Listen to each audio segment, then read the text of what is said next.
লটি স্কুলের পক্ষ থেকে আপনাদের সবাইকে জানাচ্ছি স্বাগতম। I am Jaya Akter, practitioner lawyer from Dhaka জাজ court, owner of the Lotty school. আমাদের আজকের সেশন হচ্ছে দ্য স্পেসিফিক রিলিফ অ্যাক্ট 1877। এর আগে আমরা টোটাল 7টা লেকচার কমপ্লিট করেছিলাম। যদি কেউ তা মিস করে থাকেন তাহলে ভিডিও ডিসক্রিপশন বক্সে ভিডিও লিঙ্কগুলো দেওয়া আছে, সেগুলো দেখে আসতে পারেন। তো শুরু করা যাক। আজকে আমরা দেখব সেকশন 24। এর আগে আমরা সেকশন 21 সম্পর্কে জেনেছিলাম। এখানে বলা হচ্ছিল যে কোন কোন ক্ষেত্রে চুক্তির সুনির্দিষ্ট কার্য সম্পাদনের আদেশ আদালত দিবেন না। আজকে দেখব কোন কোন ক্ষেত্রে আদালত যুক্তিসঙ্গত অর্থাৎ আইনসঙ্গত এবং আইন দ্বারা বলবৎ হওয়া সত্ত্বেও ওই ধরনের চুক্তির সুনির্দিষ্ট কার্য সম্পাদনের আদেশ দিবেন না, অর্থাৎ ওই ধরনের চুক্তির ডিক্রি মঞ্জুর করবেন না। এই সম্পর্কে বলা হচ্ছে সেকশন 24। এখানে বলা হচ্ছে আদালত 4টি ক্ষেত্রে কোনো চুক্তি যদি আইনগতভাবে সম্পাদনযোগ্য হয়ে থাকে এবং যুক্তিসঙ্গত থাকে, তারপরেও আদালত সেই ধরনের চুক্তির সুনির্দিষ্ট কার্য সম্পাদনের আদেশ দিবেন না, অর্থাৎ ডিক্রি প্রদান করবেন না।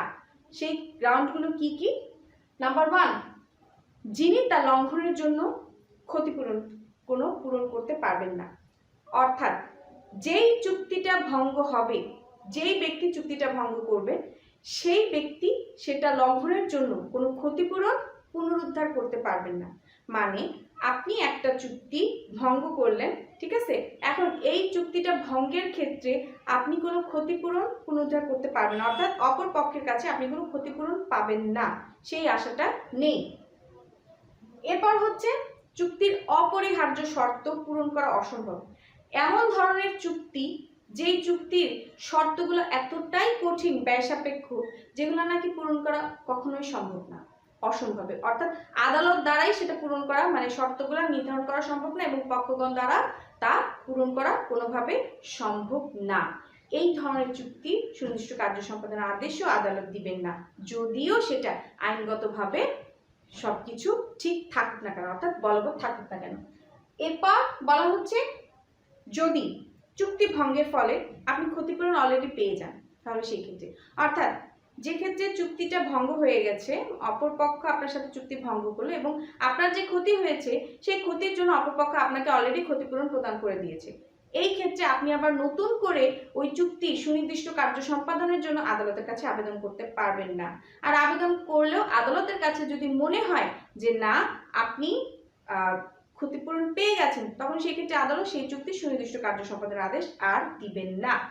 এরপর বলা হচ্ছে কি, যদি চুক্তির শর্তের মধ্যে এমন কোনো কিছু থাকে যেটা নাকি আপনি একটু খোঁজ নিলেই বুঝতে পারতেন যে এই চুক্তির শর্তটা পূরণ করা সম্ভব না, বা চুক্তির মধ্যে কোনো প্রবলেম আছে, বা এই ধরনের চুক্তির বিষয়বস্তু যেটা আর কি সেটা পূর্বেই অন্য একটা জায়গায় বিলি বন্দোবস্ত হয়ে গেছে, ঠিক আছে, সেটা আপনি একটু ইচ্ছা করলে সুযোগ জানতে পারতেন, কিন্তু সেটা আপনি করেন নাই, সেই চুক্তিগুলো সুনির্দিষ্ট কার্য সম্পাদনের আদেশ আদালত দিবেন না। তার মানে আমরা এখানে 4টা গ্রাউন্ড দেখলাম, যেই গ্রাউন্ডগুলোর ক্ষেত্রে আদালত চুক্তির সুনির্দিষ্ট কার্য সম্পাদনের আদেশ দিবেন না, সেটা আইনসঙ্গতভাবে বলবৎযোগ্য হওয়া সত্ত্বেও।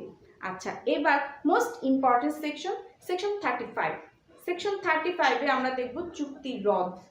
তার মানে এ পর্যন্ত যে চুক্তির সুনির্দিষ্ট কার্য সম্পর্কে, চুক্তি সম্পর্কে যে আমরা আলোচনা করলাম, এই চুক্তির রদ কারা কারা করতে পারে, কোন কোন ক্ষেত্রে করতে পারে, কতদিনের মধ্যে করতে হবে, এই সম্পর্কে বিস্তারিত আমরা আলোচনা করব সেকশন 35-এ।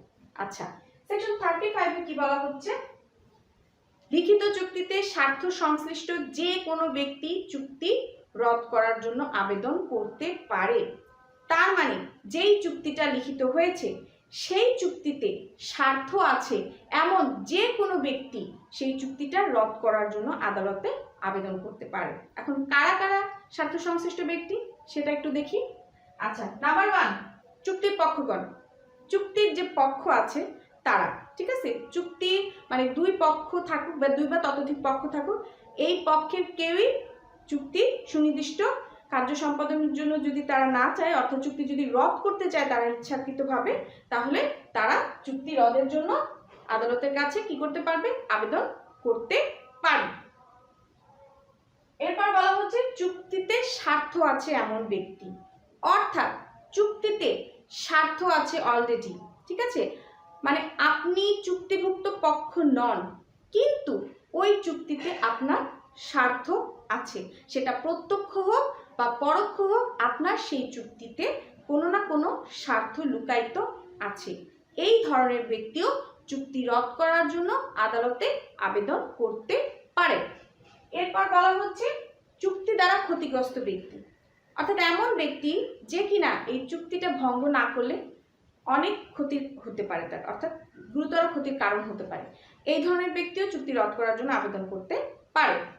এরপরে হচ্ছে আপনার উত্তরাধিকারী ব্যক্তি, অর্থাৎ চুক্তিভুক্ত যে পক্ষ তাদের যে কোনো পক্ষের উত্তরাধিকারী যারা, সেই উত্তরাধিকারী ব্যক্তিও চুক্তি রদের জন্য আবেদন করতে পারে।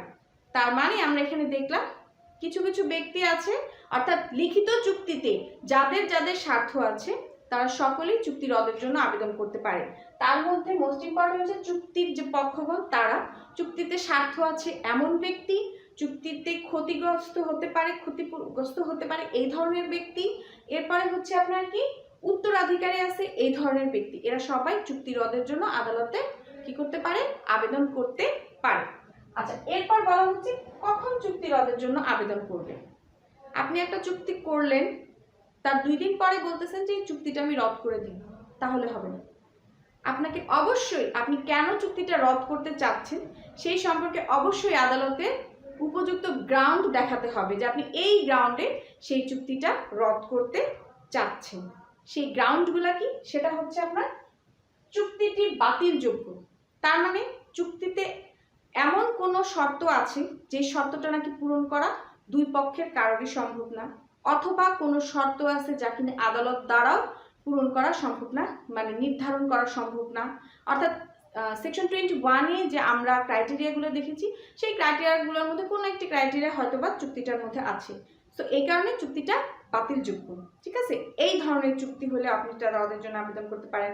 তারপরে হচ্ছে আপনার কি চুক্তিটা অবৈধ, অর্থাৎ চুক্তিটা অবৈধ বা বাতিলযোগ্য, এই ধরনের চুক্তি রদের জন্য আপনি আবেদন করবেন।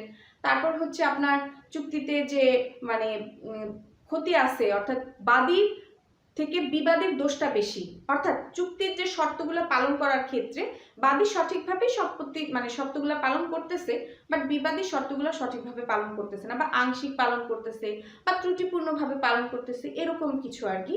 মানে মোট কথা বিবাদের দোষ আছে, বিবাদের দোষ নাই, বাদীর দোষ নাই, সেই ক্ষেত্রে আপনি চুক্তি রদের জন্য আবেদন করতে পারেন। এরপর বলা হচ্ছে বাদীর নিজের ইচ্ছা। বাদীর নিজের ইচ্ছা বলতে যে আপনার ইচ্ছা হলে আপনি চুক্তি রদ করে দিলেন তা কিন্তু না। আপনি দেখতেছেন যে চুক্তিটা পালন করলে হয় আপনি গুরুতর ক্ষতি হতে পারে, অথবা অন্য কোনো ব্যক্তির কোনো ক্ষতি হতে পারে, অথবা বিবাদী ক্ষতিগ্রস্ত হতে পারে, সেই ক্ষেত্রে বাদী ইচ্ছাকৃতভাবে চুক্তিটা রদ করে দিতে পারে।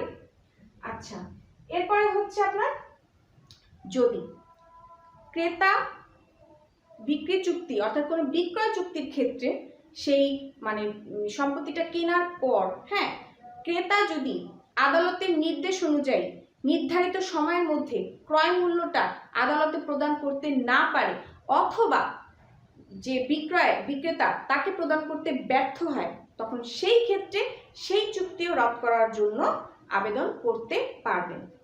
আচ্ছা, এরপর বলা হচ্ছে এই যে চুক্তিটা রদ করবেন, এটা শুধুমাত্র আংশিক চুক্তি রদ করলে কিন্তু হবে না, অর্থাৎ পুরো চুক্তির মধ্যে আপনি শুধু অংশ বিশেষ বলতেছেন যে এতটুকু অংশ চুক্তি রদ হয়ে যায়, বাকিটুকু চুক্তির যে ক্রাইটেরিয়া আছে সেগুলো আমরা ফুলফিল করব, সেই চুক্তিটা আমরা 2 পক্ষ মিলে সম্পাদন করব। এ ধরনের চুক্তি রদ আদালত করবেন না। তার মানে আপনি যদি চুক্তি রদের আবেদন করতে চান তাহলে আপনাকে অবশ্যই পুরো চুক্তিটা রদের আবেদন করতে হবে। আংশিক চুক্তি রদের আবেদন করলে আদালত তা মঞ্জুর করবে না। তবে যদি বাদী কোনো প্রতারণার শিকার হয়, অর্থাৎ বিবাদীর কাছ থেকে কোনো স্থাবর সম্পত্তি নিয়ে স্থাবর সম্পত্তি সংক্রান্ত কোনো চুক্তির ক্ষেত্রে বিবাদীর কাছ থেকে যদি বাদী প্রতারণার শিকার হয়, তখন সেই ক্ষেত্রে এই প্রতারণার বিষয়টি আদালতে উপস্থাপন করবেন, এবং আদালত যদি তা উপযুক্ত মনে করেন, সন্তুষ্ট হন তার গ্রাউন্ডে, তখন সেই ক্ষেত্রে আদালত আংশিক চুক্তি রদের আবেদন মঞ্জুর করতে পারেন। তার মানে এটা কিন্তু সম্পূর্ণ আদালতের একটা ডিসক্রিশনারি পাওয়ার। আচ্ছা, এরপর বলা হচ্ছে কি কত দিনের মধ্যে আপনি চুক্তি রদ করবেন। চুক্তি রদের আবেদন করতে হবে আপনার লিমিটেশন অ্যাক্ট 1908 এর আর্টিকেল 114, অর্থাৎ 114 অনুচ্ছেদের অধীন 1 বছরের মধ্যে আপনাকে চুক্তি রদের জন্য অবশ্যই আবেদন করতে হবে। 1 বছর পার হয়ে গেলে আপনি আর চুক্তি রদের আবেদন করতে পারবেন না। আচ্ছা, এই ছিল আমাদের আজকের লেকচার। আশা করি আপনারা সবকিছুই বুঝতে পেরেছেন। তারপরে যদি আপনাদের কোথাও কোনো প্রবলেম থাকে তাহলে কমেন্ট সেকশন তো আপনাদের জন্য ওপেন আছেই, সেখানে কোশ্চেন করবেন, অ্যান্সার করে দেব। আর যে সেকশন 35 এর যেটা কথা বললাম আমি, সেকশন 35 থেকে কিন্তু ইদানিং জুডিশিয়ারিতে প্রায় প্রবলেমেটিক কোশ্চেন আসতেছে। সো সেকশন 35টা একটু ভালো করে বোঝার চেষ্টা করবেন। তো নেক্সট টপিকে আমরা আরো নতুন কোনো বিষয় নিয়ে আলোচনা করব। সে পর্যন্ত ভালো থাকবেন, সুস্থ থাকবেন। আসসালামু আলাইকুম।